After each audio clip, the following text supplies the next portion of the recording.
دیکھیں اسلام جو ہے، اسلام دراصل دو اصولوں پہ مبنی ہے، ایک ایمانیات اور دوسرا اخلاق و معاملات۔ ایمانیات پہ بہت زیادہ گفتگو ہوتی ہے، اخلاق و معاملات پر بات چیت کر لیتے ہیں۔ اخلاق و معاملات جب آپ قرآن و حدیث کا مطالعہ کریں گے تو یہ اندازہ ہوتا ہے کہ ایمانیات کے معاملے میں تو شاید کوتاہی کو برداشت کر لیا جائے شرک کو چھوڑ کر، لیکن اخلاق و معاملات کی کوئی معافی نہیں ہے۔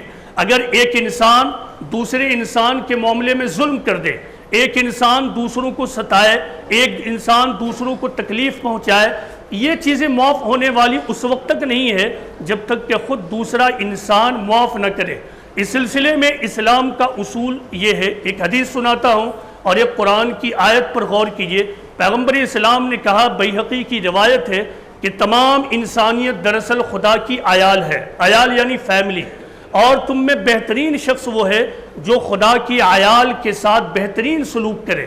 غور کیجئے کہ اس میں مسلمان کا لفظ نہیں ہے کہ تمام مسلمان خدا کی فیملی ہے، نہیں، تمام انسان خدا کی فیملی ہے، تمام انسان خدا کی عیال ہے، اور سچا بلیور اور مومن وہ ہے جو خدا کی فیملی کے ساتھ اچھا سلوک کرے۔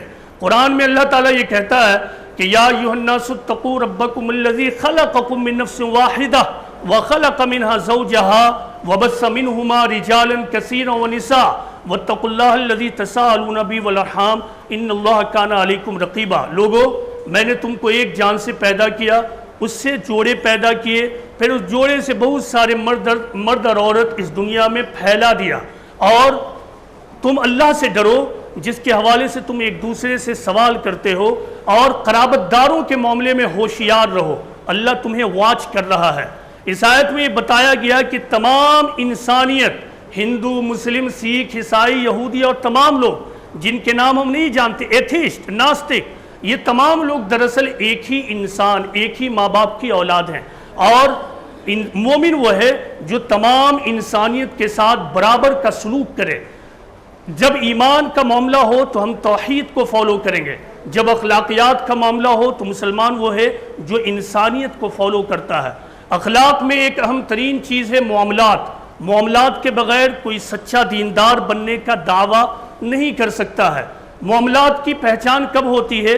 جب ایک آدمی اور دوسرے آدمی کی ڈیلنگ ہوتی ہے، جب ایک آدمی اور دوسرے آدمی کا لین دین ہوتا ہے۔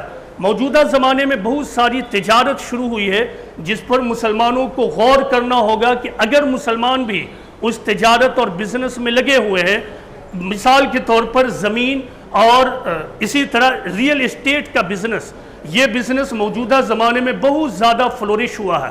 اسلامی تجارت اور بزنس میں دھوکے کا کوئی بھی جگہ نہیں ہے۔ یہ ہمیشہ کے لیے یاد رکھیے، دنیا میں کہ کسی گوشے میں جائیے، کوئی بھی تجارت کرنا ہو، جہاں بھی دھوکہ شامل ہو وہ حرام تجارت ہوگی۔ تجارت وہی ہے جس میں کسی قسم کا دھوکہ نہ ہو۔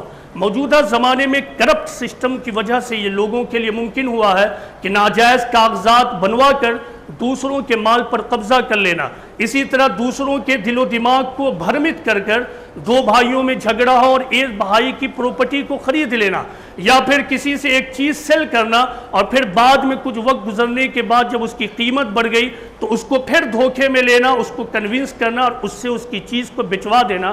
یہ تمام چیزیں دراصل دھوکے میں آتی ہے، اور حدیث رسول یاد رکھیے کہ فمن قضیت لہ بحق اخیہ فانما اقطع لہ قطعۃ من النار۔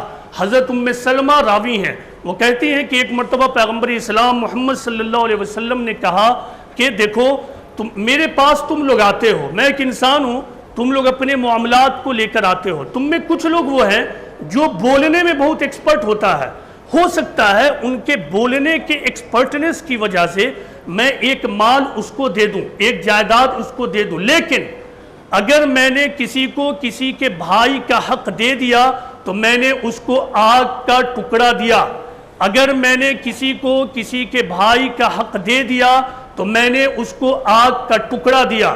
مطلب یہ ہے کہ خود پیغمبر کے فیصلے کے باوجود جو جائیداد جس کی ہے وہ اسی کی رہے گی، جو پراپرٹی جس کی ہے وہ اسی کی رہے گی، کبھی بھی وہ رد و بدل نہیں ہو سکتی۔ ہاں ہم اپنی طاقت اور انفلوئنس کا استعمال کر رانگ ڈاکومنٹیشن کرائیں اور کسی کی جائیداد پر قبضہ کر لیں، لیکن آخرت کے لیے ہمیں ہوشیار رہنا ہوگا۔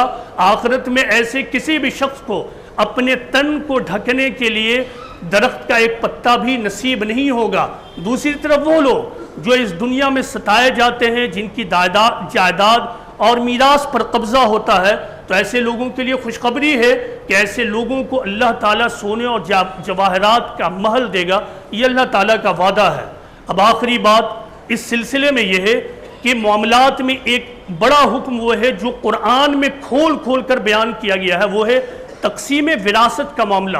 تقسیم وراثت کو کھول کھول کر قرآن میں بیان کیا گیا ہے، لہٰذا اس معاملے میں بہت زیادہ حساس رہنے کی ضرورت ہے باپ کی وفات اور انتقال کے بعد، کہ ایسا نہ ہو کہ باپ کی جائیداد میں کوئی طاقتور بھائی کمزور بھائیوں کی جائیداد پر قبضہ کر لے۔